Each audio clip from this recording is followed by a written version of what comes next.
All right, let's just jump right in. Today, we're going to tackle something that, let's be honest, can look super intimidating: a technical stock report. Now, we're using NVIDIA here as our example, but this is absolutely not financial advice. Think of this more like a translation lesson. We're learning how to speak the language of the market. I mean, you look at one of these things for the first time and it's a wall of numbers, right? A total jumble of acronyms and percentages. It's so easy to just feel your eyes glaze over and completely tune out. But what if we looked at it differently? What if it's actually telling a story? That's what we're going to do. We're going to treat this whole report like a doctor's chart. We're not trying to predict the future. We're just giving this stock a full medical checkup to see how it's doing right now. So just like any good checkup, you got to start with the basics, right? Before the doctor even comes in, the nurse takes your vitals. That's exactly what we're doing here. Let's check the vital signs for NVIDIA as of November 12th, 2025. Okay, first vital sign on the chart, the last price, 193.16. Think of this as the patient's temperature. It's the most immediate basic reading of its condition right here, right now. And next up, we see this. Down almost 3% for the day. This is kind of like asking the patient, so how are you feeling today? And the answer is, well, a little under the weather, definitely having a bit of a down day. But, and this is where it gets really interesting, look at this number. This shows where the stock is trading within its 52-week range. At almost 85% of its yearly high, this tells you that even though the patient might have a little sniffle today, they've been hitting the gym all year. Their overall energy and resilience, it's really, really high. Okay, so the basic vitals look pretty solid overall. Now let's get a little more detailed. It's time to check the stock's pulse, its reflexes.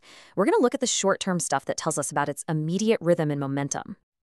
And to do that, we use these things called oscillators.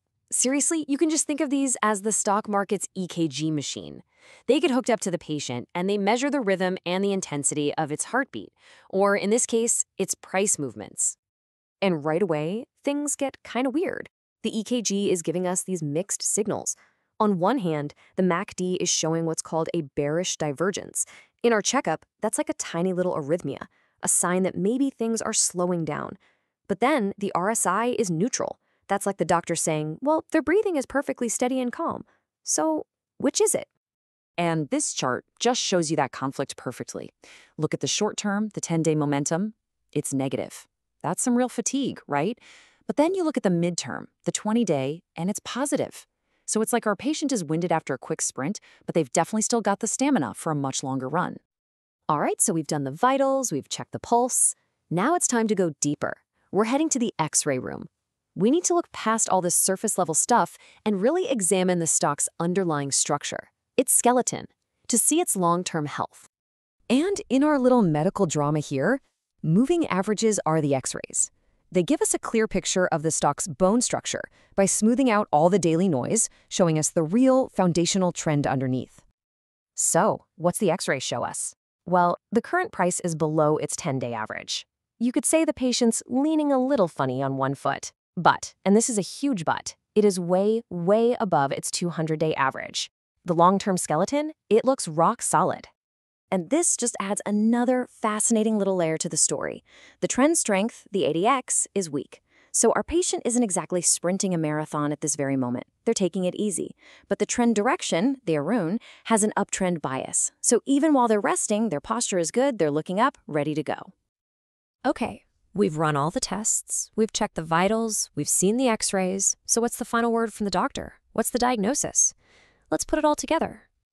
And here it is, the big conclusion. The stock is in a consolidation phase. So what on earth does that mean? In our checkup, it means the patient isn't sick, but they're not running a race either. They're just resting, catching their breath, all while their overall health trend is still pointed firmly up. But, any good doctor is going to give you a few warnings, right? They'll tell you what to watch out for, even if the main diagnosis is good. And the report does exactly that. It points to those bearish signals we saw earlier and basically says, hey, your overall health is great, but you've got a couple of minor symptoms. Keep an eye out. You might be catching a little cold or a minor setback. So, okay, with that little warning in mind, what's the final prognosis? Is our patient on the road to recovery, or is there something more serious going on? And this is really the bottom line of the whole diagnosis. Even with the short-term sniffles, those stronger underlying signs, that positive momentum and that uptrend bias, they all point towards a likely return to full health. It seems like this rest period is, well, it's probably just a rest. So let's just pull back for a second. Why does any of this matter? Look, the point of all this was not to tell you to buy or sell NVIDIA stock, not at all. The real point is to show you that these reports, they're not just a jumble of numbers. They're telling a coherent story, if you just know how to read it. Yeah, this whole thing, it's not about having a crystal ball that predicts the future. It's about having a framework, a clear and logical system that helps you make sense of what's happening right now. It turns a mess of data into a structured health assessment. So if you remember anything, remember this. You can use this simple 3-step checkup for pretty much any technical report you see. First, get the X-ray. Look at the long-term trends to see the foundational health. Then, do a pulse check. Use the oscillators to see how it's feeling right now. And finally, read the diagnosis. Find the analyst summary that connects all the dots for you. Once you learn how to see the story behind the numbers, the checkup, the diagnosis, the prognosis, you're not just staring at data anymore. You're actually analyzing a narrative. And that leaves just one question, right? What story is the next chart you see going to tell you?